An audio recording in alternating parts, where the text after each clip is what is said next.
விஜய் டிவியில் ஒளிபரப்பாகி வருகின்ற சிறகடிக்கும் ஆசை சீரியலில் ஒரு வழியாக பேயாட்டமாடிய மீனாவை முத்து சமாதான கொடி மூலம் அல்வா கொடுத்து சமரசம் செய்துவிட்டார்.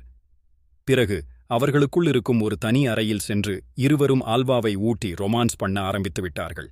பிறகு ரோகிணி எல்லா தில்லாலங்கடி வேலையும் பார்த்துட்டு எப்படி மனோஜை சமாளிக்கலாம் என்ற விஷயத்தையும் தெரிந்து வீட்டிற்குள் நுழைகிறார்.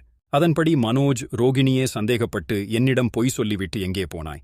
என்னிடம் ஏதோ மறைக்கிறாய், எனக்கு இப்பவே என்னன்னு தெரிஞ்சாகணும் என்று கேட்கிறார். அதற்கு ரோகிணி, நீ என்னை சந்தேகப்படுகிறாயா என்று மனோஜை மடக்கும் அளவிற்கு கேள்வி கேட்கிறார். ஆனாலும் மனோஜ் பிடி கொடுக்காமல் ரோகிணியை தொடர்ந்து கேள்வி மேல் கேள்வி கேட்கிறார்.